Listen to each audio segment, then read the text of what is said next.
all very elegantly dressed. I look like an advertisement. And the business that I run does advertisements that sell books. So I thought I'd take advantage of the opportunity for an exposure. What I want to do is talk to you a little bit about, of course, AI and its impact on publishing. But to begin with, I wanted to talk a little bit more about the many different impacts it has on our life, because I think the way it impacts us psychologically, socially, politically, philosophically, will eventually percolate into the publishing world, and therefore it's sometimes worth standing still and just thinking in a broader sense what is going on. So these are the areas that I'm going to cover individually, of course ending up with publishing. And I think I really enjoyed Virginie's talk, and Tom's indeed, but I think the way that she urged us to engage, to become involved, was really important, because this is the fastest technology that humans have ever had to deal with. The arrival in our lives, the proliferation in our workplaces, the impact in our families even is extraordinary. When I arrived at the airport last night from London, I saw an email. One of the things that I do in my part-time is to manage a musician who is signed by Warner. And she'd written an application for funding. And it was quite a long email. She's very expressive. And she said, I just don't know how to summarize it. Can you do something with AI? And I thought, this is great. You know, she knows that I like AI and that she wanted me to help her. So immediately, I pulled out my laptop at the airport, and I used Claude, which is my favorite, because it writes particularly well in English. And for some reason, something to do with the airport Wi-Fi or my location, resulted in Claude banning my account. And I can't tell you the sense of loss that I had. You know, I've only had Claude in my life for maybe 6 months. But the sense of loss that I had when it was taken away just showed me how quickly we habituate to things. And I think the thing that I'm noticing in publishing is that we need to see urgency, not kind of tentative hesitation.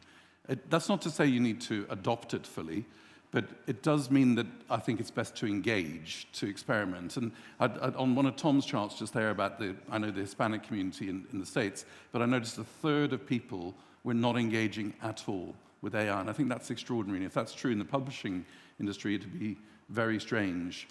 One of the kind of markers for me is that my business, Shimmer, launched 6 months ago. And in that time, we've had over 100 publishers sign up to use our advertising that sells books. Last week alone, so this shows acceleration, we did 17 demonstrations of our product, and 17 different publishers signed up. So there's an increasing urgency to the way that people are engaging with it. And I think rather than thinking, I will assimilate this, or somehow somebody in my organization will tell me that I should use it for editing or proofing or something. It's really much more thinking about how can you yourself assimilate it into your working lives every day. I'm a psychologist by training. It's a long time ago. I'm probably not very good at it anymore. And I'm not a neuroscience scientist, but I do know a little bit about it. And you may be familiar with it as well. Actually, Professor Daniel Kahneman died, I think, last week or 2 weeks ago. Many of you will know that he wrote Slow and Fast Thinking, which in neuroscientific terms is about system 1, which is how you feel something very quickly, and system 2, which is how you think a bit more slowly. And that's what we do. Like, even now, you have decided as an audience, do you like this guy who's talking to you? Are you going to believe any of it? How long is it going to go on? You can't help it. You just have these instincts, these gut feelings. But you're also polite, and you'll listen to what I say, and maybe the content will make it worth it. So you also think through everything. So there's the feeling and the thinking. And the extraordinary thing that's happening with AI, and I think why we find it mesmerizing, is that it does what we have always done slowly, really fast. I mean, I'm sure lots of you have looked at the ChatGPT or something, put in a question, and just been astonished by how quickly it comes back with things. And you can do it with huge PDFs. I contributed to the British government's AI report, which is a huge, 93-page document full of very clever people, not me, just, people who are much cleverer than me writing all sorts of clever things. You put it into, I did it with Claude, and maybe 30 seconds later, I had a 3-page summary of the most important impacts on publishing, which is what I was looking for. So it is amazing how System 2 is really happening with AI. And I think what it'll result in psychologically for us is that we will become more confident again about feeling. I think a lot of society, and actually literature is a contributor to this, has evolved in a way that says you must think through things very carefully. It's even a phrase in English, think through that very carefully before you act. Well, the feelings that we have, the instinctive, the gut reactions as to whether something is right or wrong, good for you or not good for you, something that you agree with or don't, I think we need to trust those more and more. And I think AI is going to land the airplanes. It's going to make sure that raw sewage doesn't go into the rivers. It's going to do all that sort of stuff much more accurately for us, which will leave more and more time for human beings to trust their instincts and to feel relationships with each other again, which I think is pretty healthy. Creativity is another area that I think is really interesting with AI. I sometimes kind of play a joke with an audience, which is, what do you think AI does to human beings? And the answer, of course, is it makes you more human. It gives you an opportunity to rest in your soul, your spirit, your personality, your character. And actually, I've got a very small campaign running, which is to redefine AI, artificial intelligence, interestingly, the way you spoke about it, Virginie, as allied intelligence. Because the more I think of it, the more we can think of it as a companion that assists us, that is allied to our direction, rather than something which is opposed to us. Of course, the copyright issue, essentially, in publishing makes us all kind of on edge about, I'm an author, I'm a published author, I'm also worried about my content going out. No, so, I understand the issue and I don't dismiss it. But I think it obscures the way AI, allied intelligence, can really assist us in our lives. And in creativity, I think there's kind of two elements to that. If you think of AI as somewhere that you can go and type something in and say, tell me what would be a great story about a lizard going on holiday in the Maldives. Well, okay, you'll get a start to that and maybe you can build upon it. But the way I used it for my creativity when I was writing my book was to think strategically. So I simply don't have a friend or a companion who I could talk to about the issue that I was thinking about. The issue I was thinking about was, in my book, first chapter is the history of publishing, second chapter is the history of AI, and the third chapter is the intersection of the two. And I was trying to draw parallels in my own mind about Sumerian clay tablets, interesting you mentioned them, and neural networks in AI. And I just don't know anybody that could make that parallel for me. Again, I talked to Claude, and I said, what are the parallels, or what synergies could there be, or, are there any, is there any shared DNA, if you like, between Sumerian clay tablets and neural networks? And of course, it gave me an answer, because AI will always give you an answer. Sometimes nonsense, but very often something helpful. So strategically, it helped me. It allowed me to do things that I couldn't be enabled to do before, which is conceptual collisions, and I find that very helpful. Separate from that, so separate from human creativity, I think there's an interesting thing. I won't dwell on it too long. I'm not too sure of my own position on it yet. But I had a really interesting insight in my own company. We create advertising to sell books. And the way that we do that is by taking an understanding of a book and getting a machine to generate imagery and advertising for it. A bit more complicated, explain later, but that's more or less it. And what I noticed in the company was that this conversation was going on. Mid-Journey 6 is so much better than Mid-Journey 5. So I asked. I didn't see such differences in the imagery. I said, so why is it so much better? And the answer that came back from the tech team was, it does what you tell it.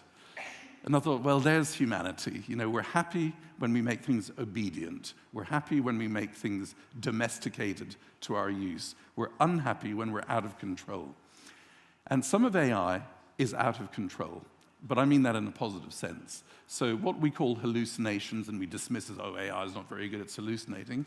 Sometimes that's creativity. Sometimes the AI is thinking about doing things which we can't conceive of, or which we can't conceptualize. That's how they beat us at playing games, and I think that's also how some machine creativity might become an interesting part of our future. I think there are societal impacts from AI, and this will begin to affect publishing and literature in general too. Crudely speaking, you could say that AI will help us do our work in half the time. Now, if that's true, we all know what's going to happen. The companies that we work for are going to make us do twice the amount of work and pay us for the 40 hours.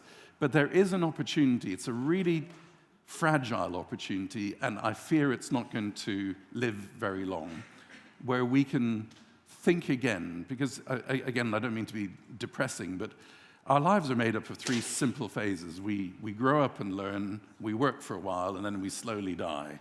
You know, it's like education, work, retirement. And there is a possibility that actually we can change the definition of our lives away from the work that we do, and instead to do our work in half the time, to earn a living, to contribute to the economy, and to be part of society. But in the other half, what would we do? I mean, think of it yourselves. If you thought today you would have half of your working life back to do whatever you want, what would you do? Eat biscuits, watch more TV, go for a bicycle ride, maybe do an education course, I don't know. But how often have you thought about that seriously? You probably don't spend very long thinking about what else could I do with my life other than my career at the moment, because we're probably all in our career phases towards the end, but there you go. So I think this is a really interesting moment for us to think about the definition of our worth in life, not necessarily coming from our work in life. The other thing that it'll do is AI will allow different generations to be much, much more empowered. So Gen Alpha, who are coming into AI as naturals, Gen Z, who are adopting it very easily, they will be so much more empowered with so much more knowledge and information than we've ever experienced before from young people. But equally, people who, at the end of their careers, are beginning to fall out of touch or are struggling to have the context for their roles, who can't stay up with the information flow, they will be assisted by AI. So I think you'll have much more what might be called silver working, where older contributors in the workplace become much more relevant again and much more powerful. Education is a really interesting thing, I think, and again, AI impacts us, and again, that'll impact publishing. I think if you think back even 100 years ago, certainly if you think back to the Greeks and the Romans and the Egyptians and all those, how did we define wisdom? We said that we found people wise when you could go to them and they could talk to you about almost anything. Screens have just gone, but that's okay. They could talk to you about almost anything. And it was as if they had a hard disk, like a really big hard disk full of information, and then their random access memory, their RAM, was really strong, so you'd ask them about the history of medicine, you'd talk to them about sculpture, you'd talk to them about making ice cream, whatever, they always had a point of view. And so these people were extraordinary, and we regarded them with awe and respect. They were hard disking. I think what's happening now with Gen Alpha and Gen Z is that they are becoming streamers. They don't really need to know anything. What they do need to do, and what we need to help them to learn, and what we must teach them, is to critically think about information. In data science, there's a thing called sensor fusion, where you say, this source of information is twice as important as that source, and that one's only a quarter of this. And so you kind of do a multivariate equation that says, this is the way that I stream my information into my repository, my data lake, and then I assign it different roles. Gen Z and Gen Alpha are doing that in their heads. This came from TikTok, that came from Instagram, that came from an old-fashioned newspaper, this came from my father, and they are streaming information in, and we need to help them to critically think about how do you amass that information, and then how do you make decisions from it.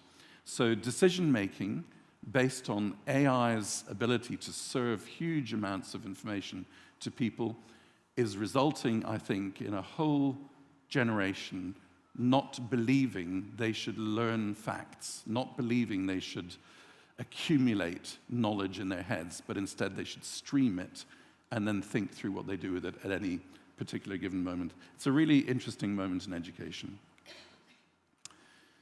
This probably also has effects on citizenship. So how many of you have read a book written by a Mongolian author? Hands up, Mongolian author readers. 0. How many of you read a Peruvian author? There's the power of Spanish.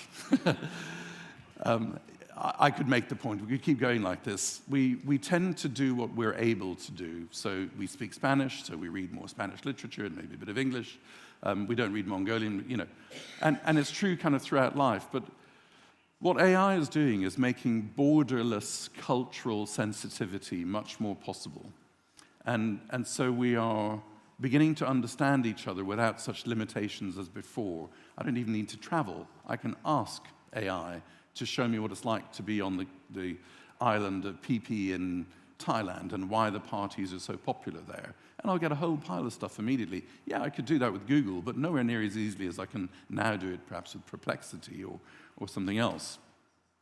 I think the other thing that's really interesting about citizenship now is if you think of Virginie's slide, which had all the providers of AI, there was no government on there. But if I talk to you about nuclear power, you'll say the French have got quite a lot of nuclear power, for example, the Americans, the Russians. You know, we'll name the obvious ones, Pakistan, China, and a few others. But AI is coming from corporations. And we've never really had to deal with the technology that only comes from corporations. So the EU AI Act is going to be interesting. It'll be interesting to see what the Chinese do, what the Americans do. But at the moment, we're really having to think about life in a slightly different way. Apple is coming out with its AI at the moment, which is going to be interesting again because it's a very powerful consumer brand. But do we begin to give authority to, for our information, for our direction in life, for our values, to corporations rather than countries? It's very early days. I know I'm asking some questions which are early days, but I think they're interesting to consider. So citizenship is also something that I think we need to be thinking about. Publishing, I think there's the good and the bad about AI. I'll come to 2 separate slides about both those things in a second. I've talked a bit about Gen Z and Gen A already. I think also author currency is a really interesting area. I'm beginning to talk to a lot of authors because of the work that we do about what they're looking for. It's astonishing, really. You talk to authors and you say, what would you love to happen with your book? And the normal answer is lots of sales. And then you say, okay, because if you take that at a superficial level, that means they want to make money. But actually, if you ask them about it, it's not often about making money. It's about being heard. It's about their voice being part of a conversation in which they want to engage. It's about being part of the context of that subject that they're addressing. And so, can AI give authors greater currency? And I think the simple answer is yes. My company does advertising, other people do marketing, there's discoverability things, there's all sorts of stuff with metadata. There's a whole pile of different ways in which AI can assist authors to have currency. And that begins to affect the publisher-author equation as well, because again, if you go back 100 years ago, publishers had a very specific value chain that they gave to authors. So an author would manuscript their story or their book. They'd give it to the publisher who'd read it and say, yeah, it's okay, but I can improve it. Okay, we'll take you on. They collaborated, very important human interaction. Then they provided a lot of technology, printed it, proofed it, bound it, distributed it, retailed it, looked after rights and royalties and so on. And nowadays, authors, and that's why self-published authoring platforms are doing so well, can actually step aside from quite a lot of the publisher value equation and say, I can do all that for myself, what are you going to do for me? The collaboration is obviously still incredibly important because that tends to improve the quality of the work that's published. And then, of course, there are other things, particularly around rights and royalties, that are important. But I think increasingly the notion of author currency and the publisher's brands becoming more of a B2C, business to consumer, rather than B2B, where the publisher and their brand was important to the author, who is the originator of the content. It becomes much more, I'm going to buy a Picador book, I'm going to buy something else, because I understand what that is and what the values of that brand actually are. So I think we're going to find AI and the proliferation of ways in which authors can get themselves published will lead to them being more demanding of author currency from publishers. I also think that one of the things that is going to become a pressure on publishers, and I think a positive one, is to regard AI as just another technology to provide to authors. Publishers have provided all sorts of technology to authors from the beginning of publishing, whether it was just printing or binding or distribution or something else. And now, I'm seeing with some publishers, they are already beginning to iterate versions of AI which are their own, which they've made safe and which they feel are secure and which are helpful. And the authors are grateful for the publishers vetting the whole world of AI, which can be hard to do. It takes a lot of talking, a lot of investigating, and it changes all the time. And they are provided with an AI that helps them to do research or to iterate ideas or to think about different ways in which they could collide concepts. So I think publishing is going to be quite affected in the publisher-author equation by AI. What are the terrible things? There are loads. I mean, there's lots of, the legal uncertainty. I find it very interesting. Virginie used the language, I think, stolen or used without permission. It's a legal discussion. There's so many lawsuits. I have no idea. I have no particular view one way or the other. I mean, there's discussion, of fair use and all sorts of other things. It's going to be 5 years in the American courts. I don't claim to be an expert on the copyright bit of it, but I watch it just like everybody else. That clearly is messy and it makes us uneasy. And I liked your idea about, you don't use free electricity, so why should you use free content? And I get that. So it's right to be protecting what has been created. Loss of control will be something. So I think authors and publishers will be less able to say, we put the book there and then it sold there and it moved here and we saw 17 people read it. It's going to become much more fractured and fragmented than that. I think there'll be pressure on business models. I was reading somewhere, and I'm afraid I can't remember where it was, that historically, if you look at it, 1,000 words has normally cost the equivalent of published words, have normally cost the equivalent of $400. Across time, different currencies, indexed to today's value. 1,000 words have generally cost about $400. They're now down to 4 cents. So there's just a tsunami of content, of written words appearing. And that's going to put pressure on business models because lots of things which you could have used an author for, it'll be very hard to justify not using an AI for. So I think the more mundane, the less creative, the less challenging works will probably increasingly come from AI. And that could put pressure on publishing in the whole world and the whole value chain that we operate in. I think staff can be resentful of management saying we're going to introduce AI because it just looks like job losses and it looks like, chasing higher profits. So there is a sense of perceived greed. There's a hesitation about being too excited about all this. Oh, we saw this before. Audiobooks are going to do this. E-books are going to do that. AI is going to do everything. So there's a fear. There's a skepticism about being excited.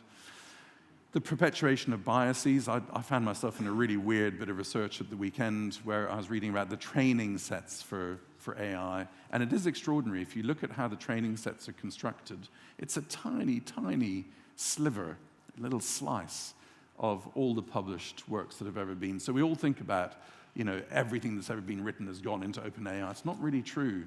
They take slices of all that stuff. And that can perpetuate biases, and of course, we're all working hard for diversity and inclusion. So that's a problem. The displacing of creativity, where, as I said, think about a lizard going on a holiday to the Maldives. That could be a creative idea, but it'll more and more come from AI. Does that make it all less interesting as we go on? You can train an AI to speak just like you, to write just like you very quickly, very easily now. Is it creative? Don't know. Is that the final area in which we defend our kind of human dimension? But the mimicking of unique styles is becoming quite difficult because it's hard to discern when a person has written it or whether it's been written by a machine. And that leads to a loss of resonance with us, because if you don't feel the personality, you tend to engage a bit less with it. And I think given how much more words are being written, and so much more of it is kind of anonymous and amorphous, you begin to have a lot of written work which is just not very engaging. And what we need are for people to be reading books and to be finding that a very fulfilling proposition. Let me just ask you one question. Shout out an answer if you don't mind. And don't take any more than, let's say, 3 seconds to answer this. How many books do you think you will read in your lifetime? Just shout out. Come on. How many books will you read in your lifetime? That's more than 3 seconds. Come on. Again? It's really interesting how you've done that. I heard 300 and 1,000 mainly just there. The reality is that if you electively choose to read books between about the age of 20 and 70, I'm taking that to make a 50-year spot, and maybe 12 books a year, 1 a month, which is more than the average, that gets you to 600. And actually, let's just call it 1,000 for the sake of simple arithmetic. In English alone, and I know there's a lot more in many other languages, especially Spanish, but in English alone, where there's 100 million titles at least, 1,000 books read is less than 0.0001 of all the things that we could read.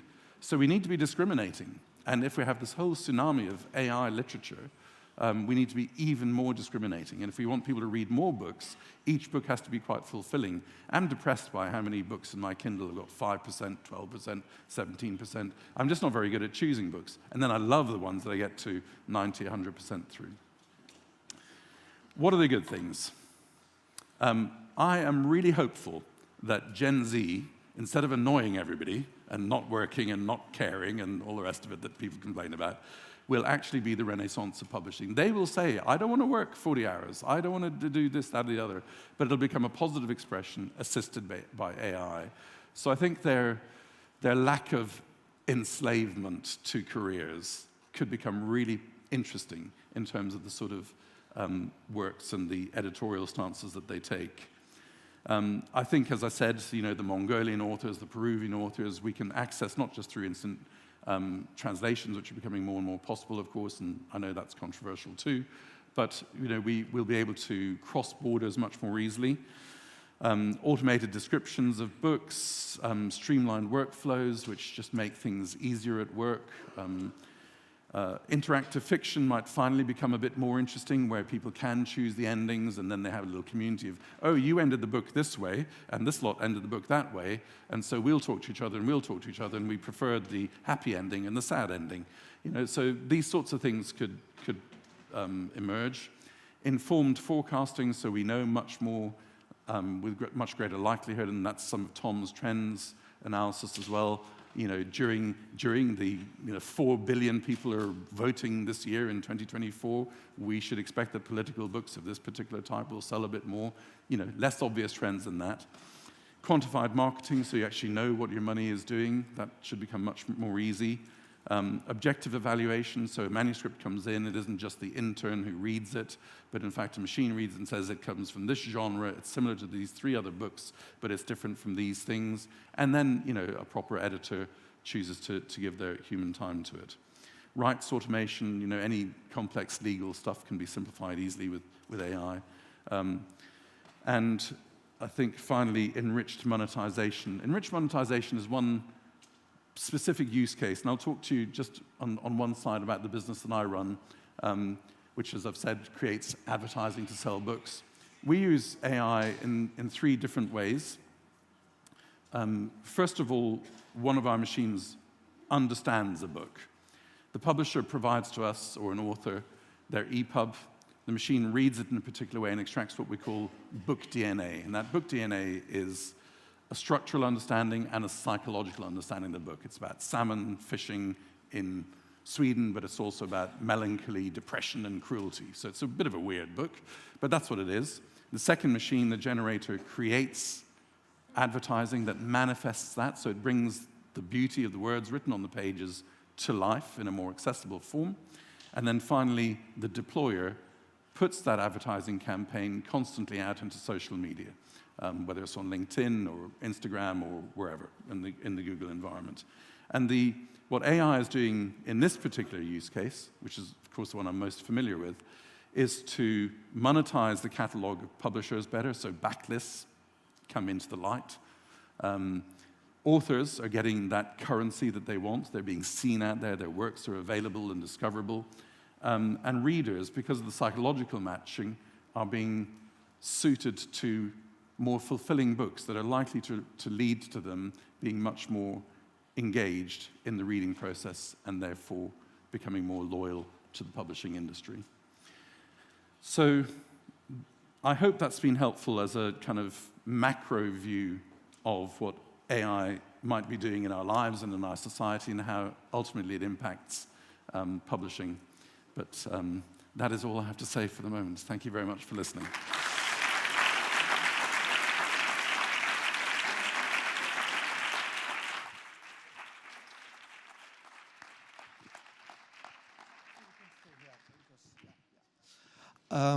Bueno, vamos ahora a tener una breve conversación. Mientras nos vamos colocando en los asientos, voy a hacer unos apuntes biográficos sobre Nadim, porque explica un poco la amplitud de su mirada, desde montar una empresa que mezcla música, whisky, hoteles y demás en una isla irlandesa, hasta ofrecer servicios de neurociencia aplicada al comercio, a empresas del libro. Please. Shall I put on my headphones? But Okay. I'll do it in English. Okay. Faster. So, have you read the last report from the Publishers Association of UK about AI? No. I hope so, but I don't know. No. But do you have any opinion about that? No, I don't. No. Okay. No. Because they have an approach which is interesting. I think it's maybe most interesting paper I've read about this issue. Mm-hmm. But I missed something. For instance, the role of AI. You may think about Shimmer. In the case of the small, medium-sized publishing houses, in order to understand their audiences. Yeah, for sure. I mean, one of the things that we're seeing, and there are lots of people who can do the same, is understanding how readers are engaging with content and then profiling them through that data. So it's certainly possible with AI to have more and more accurate, to the point of being hyper-personalized, which can become a problem, but certainly highly individualized profiling of authors so that you can begin to market to them in really quite tailored and specific ways. Personalized also could mean something linked to backlist. The problem we have, for instance, in Spain with most of the catalogs of publishing houses is that we have amazing catalogs, but they are in the backlist and they are out from the retail many times. How could you explain the kind of services that a company as yours could provide for these companies? Well, when we were in our research and development phase for about a year, we conducted a lot of interviews with CEOs of publishing houses, both big and small. And the figure which we concluded was the maximum that had ever been advertised from the backlist was 5%. So if you're lucky, your published book, never mind your self-published book, but your published book, has a nice cover, which might be in a store, facing or on its spine, for a few weeks. And that's it. And then there may be a little bit of digital support for you, but most likely you'll be on a catalog somewhere. And then you start relying on email marketing. You know, you like science fiction, here's 20 more science fiction books, and so on. So clearly there's a problem commercially that 95% of publishers' assets are being under-monetized. And what can you do to improve that? I think the only thing you can do is ask for discoverability, which is to make it available in an engaging, a seductive and persuasive way for people to say, that book looks like it resonates with my interests and my values, and I want to take an interest in it. That should drive sales. And if you get better matched books so that people are not wasting their time, they're not ending up with 5% and 12% in their Kindles, then we might even get to a higher rate of reading than we're currently seeing. Although I think Tom's data was quite interesting that, you know, there's still quite a lot of reading going on relative to other things, but, you know, if you want to start moving the commercial realities of publishing houses, then you have to start making those backlists come to life and be bought. It also obviously suits authors incredibly well because they don't feel lost in the shadows in the back of the room. So I think now you remind me about something that also told us Virginie regarding the kind of skills. This event is part of a school that we have here in Spain for the publishing industry. Skills. I remember that I wrote with a pack of people a manifesto that we presented in Frankfurt Book Fair back in 2018, I think, that promoted the idea of working out from the silo. You know, the publishing industry always is used to work just thinking about authors and titles and the quality of the content. Yeah. But in the case of your approach, I think that I understand, maybe I'm wrong, that you promote the mix of different kind of skills from different worlds, from publishing, but marketing, I don't know. Yes. I mean, I don't want to talk about Shimmer too much, but thank you. No, I asked you to. Yeah, thank you. I mean, Shimmer is an interesting mix of people. So we have technologists, because we build a subscription product, AI specialists, of course, then advertising, because that's what we do, marketing a bit more generally, consumer insight, and I think publishing then, of course, we have some great publishing advisors in the business. And I think that amalgam of different skills has led to the interest in Shimmer that we're enjoying, because people are saying, that's a fresh voice, it's a fresh perception of the industry and what we can do with it, but it's still respectful of the history of publishing and how it's worked. So I think taking a new technology and doing a new thing with it is quite interesting. Because, you know, one of the positionings that we've tried to have is that we're a friend, not a foe of publishing. We're not there just to be parasitic on publishing's content. We're there to be symbiotic, to bring it to life somehow. And I think that's only possible with the new technology. So we, for example, though we don't generate any book covers. Because illustrators have got a fantastic industry and they do beautiful work that we don't want to replace in any way. But what we're doing is what nobody's been able to do before because they didn't have the time or the capital. They couldn't advertise 95% of their assets, their books. And so we're able to bring that as a new dimension to book publishing without spoiling anybody's work or making it redundant or changing people's roles. It just brings new life to literature. Okay, precisely is that the approach that our course on AI that is coordinated by Arantxa Larrauri stands for. Because we feel that we need to lead the process from within the publishing world and with the political, ethical, legal point of view that is comfortable for the publishing world. From this point of view, I suppose that the role that companies as yours could play is to be balanced in front of the big techs from outside the world. And this has some kind of also political approach in terms of balance of power and these kind of things. Yeah, I think, you know, publishers are looking at generic AI models and saying, how can we employ them? There are some companies, there's one called Veristage, which has started only a few months ago as well, which kind of listens to publishers and says, what are you trying to achieve? We'll help navigate that scenario for you, which is great, I think. And then you get some very specific use cases like Shimmers, which says, we're going to do the advertising for you, and that's what we do. But I think having publishing embedded, publishing friendly navigators of the AI world for publishing is very helpful. And I think that does mean that you don't just get generic AI solutions that may not be entirely to the advantage of the industry. Okay, I think this is a great recap of your whole strategy. Let's ask the audience if they have desire to pose any question. Sure. Sí, ahí hay una persona que quiere preguntar, allí también. Should I listen with my headphones? Oh, yeah, un momentito. ¿Le podemos pasar unos cascos? Virginie? Virginie. Thank you.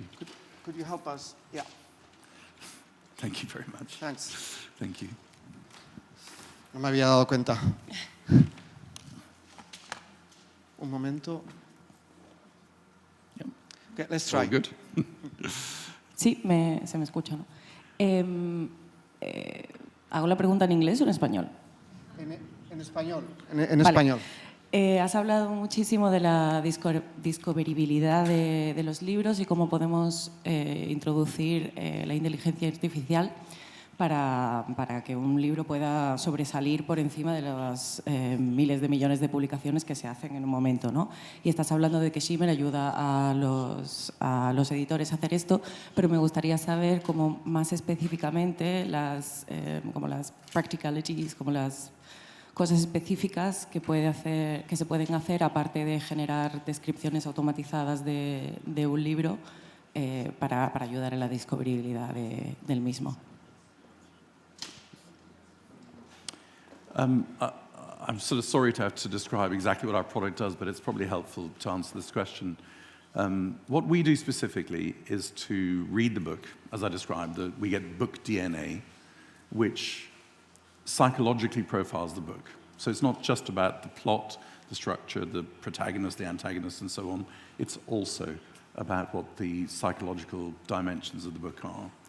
We then create advertising, which is a series of images with copy. We're moving into video, of course, and audio. It depends on the media environment in which the ad is going to. So if it's going to something like Reddit, it'll be only copy. If it's going to TikTok, it'll be mainly video, and so on. But each of those ads is a high-fidelity manifestation of the book. The third part, so the first part is you analyze the book. Second part is you generate advertising images, assets, which reflect the book and manifest it properly. The third part is then how you match it with audiences. And there what we're doing is keyword matching largely. So in the silly example of salmon fishing in Sweden, melancholy, depression, cruelty, we find people who are melancholy, depressed, and a bit cruel, and who might like a bit of fishing in Sweden, and we serve them the images and the copy, and then we circulate that so it optimizes. This execution, not as good as this execution. That copy, not as good as this copy. We learned a bit about what they like more there. Oh, there's a bit of that in this book as well. So it becomes a feedback loop. And the richness of the book starts just with those 5 dimensions, let's say, and then it becomes 50, then it becomes 150. And throughout the course of a year or more, the AI is learning which of the combinations of images best connects with which audiences, and then which drives the e-commerce, because every ad has got a buy now button that takes you to an e-commerce fulfillment page. So whether you buy on Amazon or something else, if you like the book, you say, click into it. And so we look at impressions, clicks, and conversions. And conversions is the closest to sales that we can demonstrate. Y esta señora ahí, sí, en el centro. Y luego otro un señor en la primera fila ahí. Hi, Nadim. Great to meet you. I read your book. I found it super interesting. Oh, thank you. I was wondering, I just have a very brief question. Sure. What data set is Shimmer trained on? Thank you. we're not trained on a data set. We are agnostic about which model we use. So we use a lot of OpenAI. We're also using Anthropic. We're also looking at Gemini. We're also looking at Llama. We know that in AI language, we're compound AI, which is where we use different large language models and different diffusion models and different media deployment engines, depending on the need. So sometimes DALL-E 3 is much better at some specific genres than Midjourney 6. Sometimes Midjourney 5 is better, as I was talking about earlier on. So we're not really training the data sets. What we're doing is training the LLMs to do what we want. Thank you. Pleasure.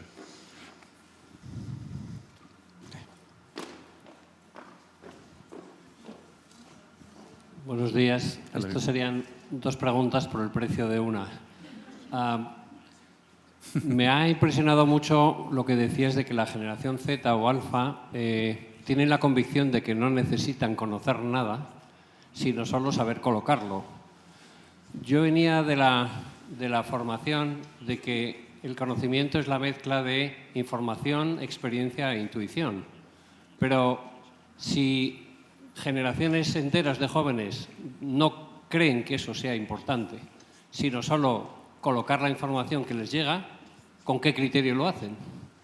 Y la segunda pregunta es si en el mundo editorial veis el mismo peligro que en el mundo político de que una vez identificado el cliente solo le llega la comida de siempre y no le llega comida diferente, de tal manera que manipulamos, aislamos, identificamos a ese cliente que, como es un pescador de Suecia deprimido, le mando películas de autoayuda o libros de autoayuda y no le mando literatura. Quiero decir, no lo sé si estamos creando un monstruo. Yeah. Un aplauso para Luis Cueto. Yeah, I'll do the second question first. You probably saw on the bad, hyper-personalization, on the good, individualization. So I think what we're trying to do is to match people in a nuanced, sympathetic way to what they will find fulfilling to read because it resonates with their values. The worst end of that, where it can get to, the other end of the spectrum, is that it just pursues you relentlessly. It knows that you wear these sunglasses, use that shampoo, buy these shoes, you know, and so on.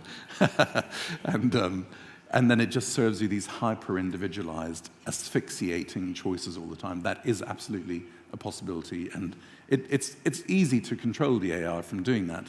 But if it's asked to optimize, then it'll optimize endlessly, relentlessly. So, yeah, it's something to be careful of. The first question, I think, I truly believe that the idea of retention of information is becoming less and less valid.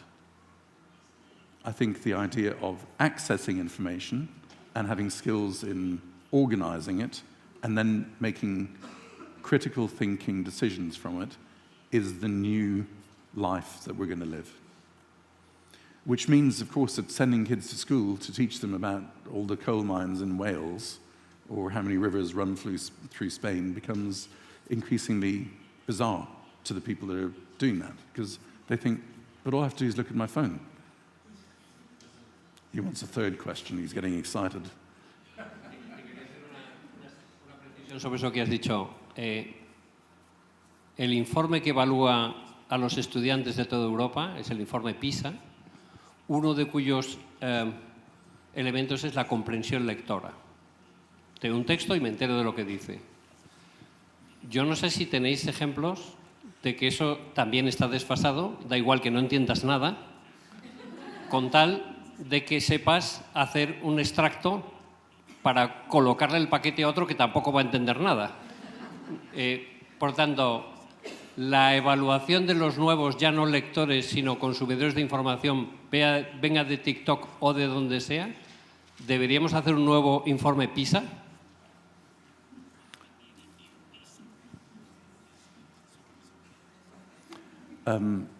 Gosh, I can't pretend to be an expert on everything. What I do know, I was thinking about what information do I have to answer you with.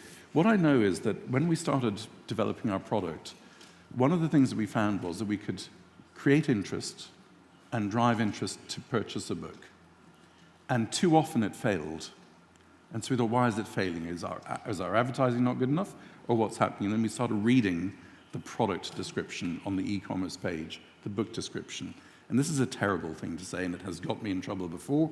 No doubt it'll get me in trouble again now. The problem with most book descriptions on e-commerce sites is they're written by the author or the editor.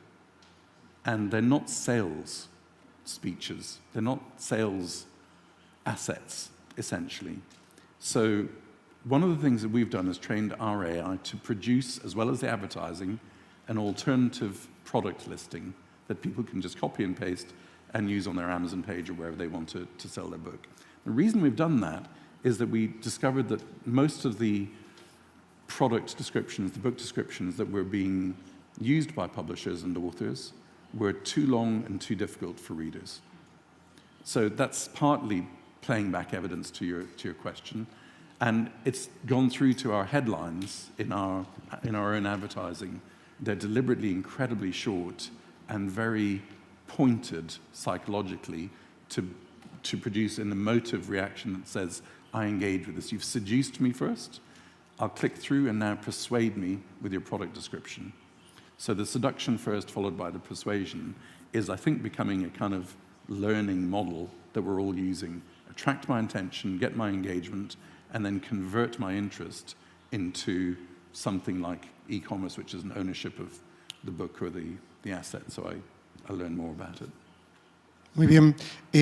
Antes de que suene la música radiactiva y que nos vayamos a tomar café, trabajando en esta casa y hablándose de lectura, yo no puedo dejar de añadir una nota al margen a la pregunta que hacía Luis Cueto. Hace 3 o 4 semanas presentamos también una iniciativa en Maguncia.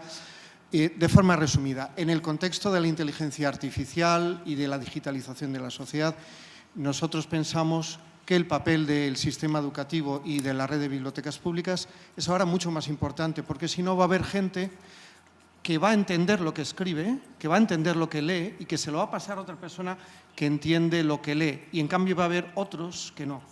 Y eso es un peligro que yo creo que tenemos en estos momentos, que vayamos a una sociedad demasiado separada, digamos, en cuanto a las capacidades de cada uno. Bien, vamos a por el café. Muchísimas gracias. Thank you. Thank you.